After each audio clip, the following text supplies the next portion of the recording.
السلام علیکم ورحمۃ اللہ وبرکاتہ۔ کیسے ہیں آپ لوگ دوستو؟ امید کرتا ہوں آپ سب لوگ خیریت سے ہوں گے۔ پچھلی 3 ویڈیو میں نے تجوید کے حوالے سے کافی باتیں کلیئر کرنے کی کوشش کی تھی، تو اس ویڈیو میں آپ کو بتاؤں گا کہ حروف قلقلہ کیا ہیں، اس کی ڈیفینیشن کیا ہے مثال کے ساتھ، اور نون ساکن یا تنوین کے 4 قواعد کون کون سے ہیں۔ پہلے تو میں یہ کلیئر کر دوں کہ نون ساکن اور تنوین ایک ہی چیز ہے۔ مثال کے طور پر نون کے اوپر الف زیر نون ان، یہاں پہ بھی نون ساکن ہے۔ تنوین اگر آ جائے تو یہ بھی ساکن ہے، دال دو زیر دن، وہاں پہ بھی نون ساکن ہے، دال دو پیش دن، دال دو زیر دن۔ تو نون ساکن یا تنوین، پہلے میں یہ چیز کلیئر کرتا ہوں کہ یہ ایک ہی چیز ہے۔ اس کے 4 قواعد ہیں۔ اخفا، نون کہاں کہاں پہ اخفا ہوگا۔ اظہار، نون کہاں کہاں پہ نون کا ظاہر ہوگا۔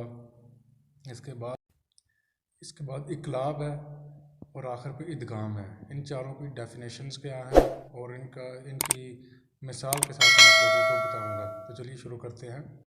تو سب سے پہلے سیکھتے ہیں کہ حروف قلقلہ کون سے ہیں۔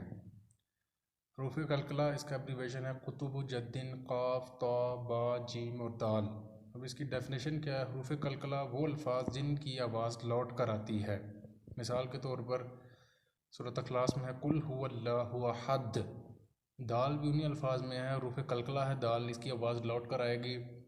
وہ احد نہیں، احد، یعنی کہ دال کی آواز لوٹ کر آئے گی۔ اسی طرح اس کی دوسری مثال ہے بے، جسے ہم عربی میں با کہتے ہیں، اس کی آواز بھی لوٹ کر آئے گی۔ جیسے لفظ ہے اب، اسے ہم اب عربی میں پڑھیں گے اب، تو اس کو اب نہ بھی پڑھیں تو گناہ گار نہیں ہوں گے، لیکن رول کے حساب سے آپ کو پتہ ہونا چاہیے کہ حروف قلقلہ کون کون سے ہیں۔ تو آپ کو سکرین پہ نظر آ رہے ہوں گے کہ حروف قلقلہ کون کون سے ہیں۔ ابھی نون ساکن یا تنوین کا پہلا قاعدہ جس کا نام ہے اخفا۔ اخفا نام سے ہی ظاہر ہے کہ کہاں کہاں پہ نون جو ہے وہ خفی ہوگا، یعنی کہ نون ظاہر نہیں ہوگا۔ ابھی اس کی مثال ہے کہ نون ساکن یا تنوین کے بعد اگر 15 حروف جو سکرین پر آپ کو نظر آ رہے ہیں، اگر یہ آ جائیں تو نون وہاں پہ اخفا ہوگا، نون خفی ہوگا، یعنی کہ نون نہیں پڑھا جائے گا صحیح طرح۔ تو اس کی ایک مثال ہے انزلناہ۔ اس کے بعد نون کے بعد زال آ رہا ہے، زال ان 15 حروف میں سے ہے، جب وہ آ جائے تو آپ نون کو جو ہے اخفا کریں گے، نون کو خفی کر کے پڑھیں گے، یعنی کہ نون کی آواز ظاہر نہیں ہوگی۔ تو انزلناہ، اسے آپ انزلناہ نہیں پڑھیں گے، اسے آپ کیا پڑھیں گے؟ انزلناہ۔ تو یہ ہے پہلا قواعد نون ساکن یا قواعد کا پہلا رول، جس کا نام ہے اخفا۔ نون ساکن یا تنوین کا پہلا قواعد آپ نے سیکھ لیا۔ دوسرا رول ہے جی اظہار۔ یہ بھی نام سے ظاہر ہے اظہار، یہاں پہ نون کا اظہار، یعنی کہ نون ظاہر ہوگا۔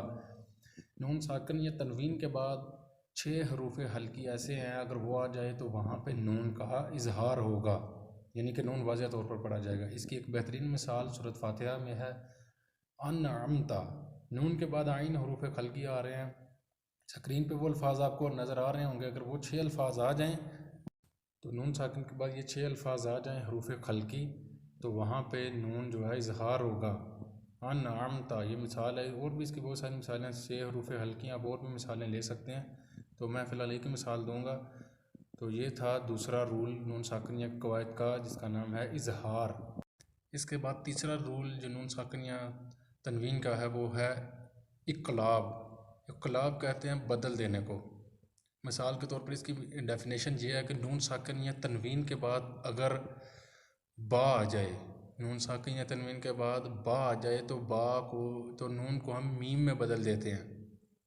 تو اس میں نون جو ہے میم میں بدل جائے گی۔ اس کی مثال ہے، اس کی بہت ساری مثالیں میں دے سکتا ہوں، جیسے غنبد، اصل لفظ ہے غنبد، لیکن نون کے بعد کیا آ رہا ہے؟ میم۔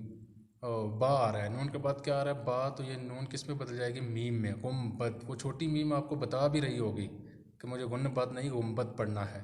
اس کے علاوہ اس کی اور بھی بہت ساری مثالیں ہیں، جیسے کہ انبیاء، اصل لفظ ہو کیا ہے؟ انبیاء، لیکن وہ اس قواعد کی وجہ، اقلاب کی وجہ سے کیا پڑھا جاتا ہے اسے؟ انبیاء۔ نون ساکن کے بعد کیا آ رہا ہے؟ با، تو اس کو ہم میم میں بدل دیں گے نون کو۔ چھوٹی میم آپ کو بتا رہی ہوگی کہ مجھے انبیاء پڑھنا ہے۔ اسی طرح ہمبل لفظ ہے، انبل لفظ اصل ہوتا ہے، لیکن وہ نون ساکن یا تنوین کے بعد جب با آ جائے تو میم میں بدل جاتا ہے، اور آپ کو وہ چھوٹی میم پڑھی ہوگی، وہ بتا رہی ہوگی کہ آپ نے مجھے ہنبل نہیں ہمبل پڑھنا ہے۔ تو یہ تھا تیسرا قواعد، تیسرا اصول، جس کا نام ہے اقلاب۔ اقلاب کے لفظی معنی ہے بدل دینا۔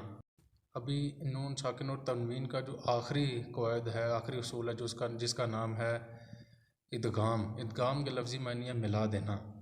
اس کی ڈیفینیشن کیا ہے؟ یہ ملا دینا، یہ پچھلے روح کو بھی ساتھ ملا دیتا ہے۔ اس کی ایک بہترین مثال میں آپ کو دوں گا، من ینظرو۔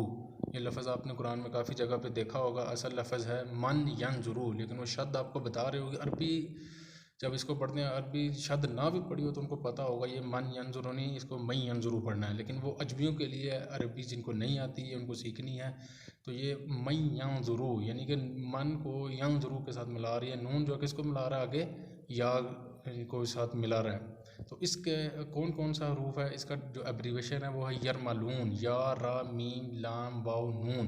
جب یہ الفاظ نون کے بعد آ جائیں تو وہاں پہ ادغام ہوگا پچھلے لفظ کو۔ تو نون ساکن یا تنوین کے بعد یا را میم لام واو نون، یہ اسکرین پہ آپ کو لفظ آ رہے ہوں، اگر یہ آ جائیں تو وہاں پہ ادغام ہوگا۔ اس کی مثال میں نے آپ کو دے دی من ینظرو، باقی جتنی مثالیں آپ نے لینی ہے وہ یا را میم لام واو نون سے لے سکتے ہیں۔ یہ تھا چوتھا قواعد جس کا نام تھا ادغام۔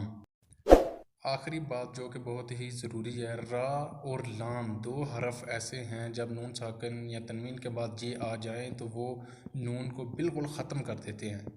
مثال کے طور پر سورۃ اخلاص میں ہے لم یکن، اصل لفظ ادھر کیا لکھا ہوا لم یکن، جب نون کے بعد کیا آ رہا ہے لام، تو نون کو بالکل ختم، لم یکن لاہو کوئی نہیں پڑھتا، سب پڑھتے ہیں لم یکن لاہو کفوا احد۔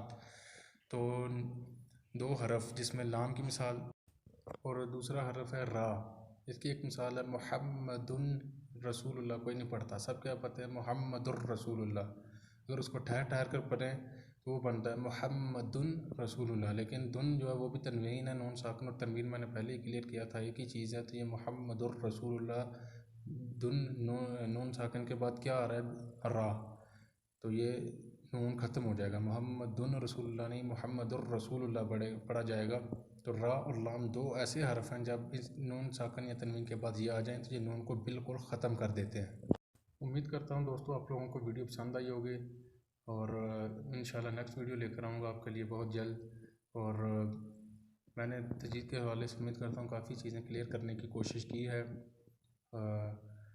اگر جو چیز حق بات میں نے کہی اللہ تعالیٰ اس پر ہمیں عمل کرنے کی توفیق عطا فرمائے، اور جذبات میں آ کر اگر کوئی غلط بات منہ سے نکل گئی ہو تو اللہ تعالیٰ اسے ہمارے دلوں سے معاف فرمائے، آمین، وآخر دعوانا ان الحمد للہ رب العالمین۔